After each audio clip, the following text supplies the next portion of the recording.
USC suffered in the transfer portal recently. They thought they had Bryce Young signed for this class, then he jumps, goes to Alabama, kind of after he saw that there wasn't going to be any room for him after Keaton Slow was his breakout season.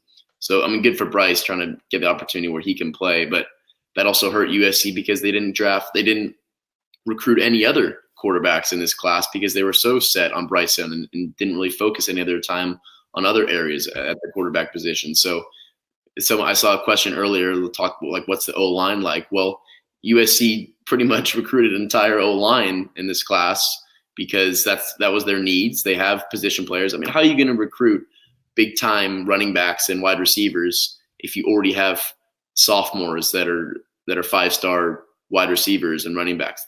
You're going to come to USC and sit on the bench for the first 2 years. There's no way you're going to jump in front of Amon-Ra St. Brown or Stephen Carr or some of these guys, Drake London, even if you are a 5-star. And USC did get, their number one recruit, you could say so far, is Gary Bryant Jr., who's a 4-star wide receiver, kind of undersized, a little small, but extremely fast, great route runner.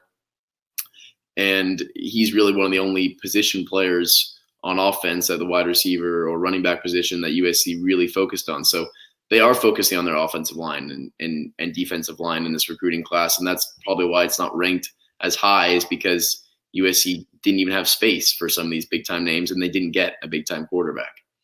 Pete, you made a comment earlier when talking about recruiting and the cachet at USC in regards to does a place like USC recruit itself? I don't think these schools recruit themselves as much as they did in a day and a year gone by. There's not just the 7 or 8 schools. There are the Oregons and the Texas A&Ms and the teams that have popped up and really invested in football and become major powers, even though maybe in a Texas A&M case they haven't won on the field to that degree yet, but they're putting in the money and the resources and the time to really make football a priority. So USC, Alabama, Ohio State, on down the line, they can't just kick back and say, people are going to come here regardless. It takes the effort. But Clay Helton, to your point, his recruiting classes, so he took over at the conclusion of 2015, took the team down the stretch, played in the Holiday Bowl that year.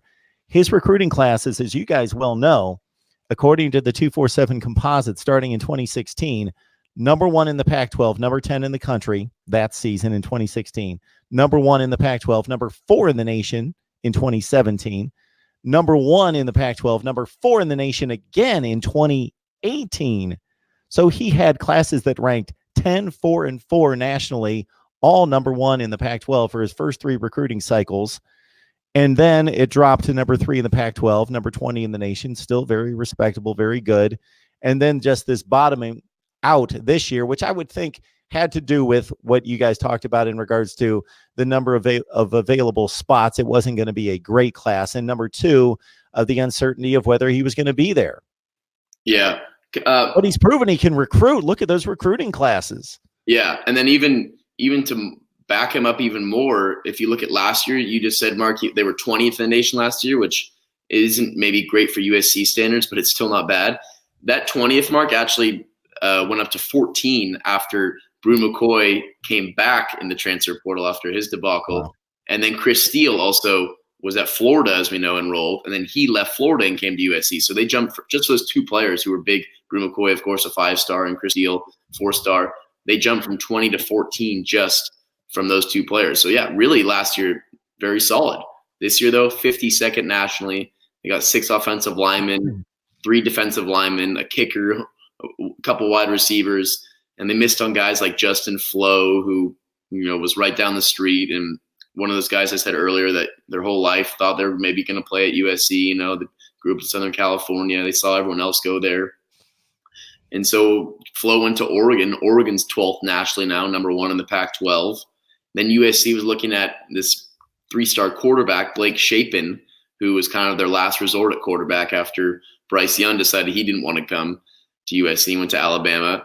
And Shapen was a 2-sport athlete. He wants to play baseball and football in college, and he's going to do that, but he's going to do that at Baylor University. And he chose Baylor over USC and UCLA. So it's kind of interesting that guys are not choosing to come to LA and come into these big-time football programs. I mean, UCLA is a whole other story we could get into another time with their downfalls, but really their recruiting class is way better than USC's this year, and who knows, where that program is going to be with Chip Kelly in a couple years. So USC's just missing on these big time guys.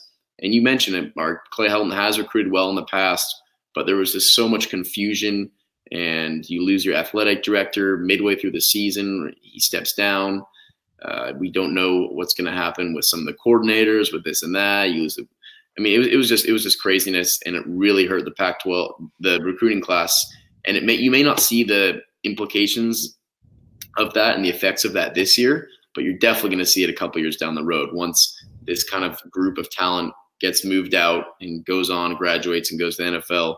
This current class right now, yes, you'll have a lot of lineman depth, but I mean, you're not going to have your star wide receivers and your running backs and a quarterback. And USC does have Jake Garcia coming next year, who's a big-time quarterback recruit, but hopefully he wants to continue to come to USC after, hopefully he would come. He wouldn't play his freshman year, of course, because you'd still have Keaton Slovis or JT Daniels as a starter, and then he would jump in his second year there. So Jake Garcia from La Habra High School, number 3 pro-style quarterback of the nation. That's someone USC has to hang their hat on, looking way down the road in 2021.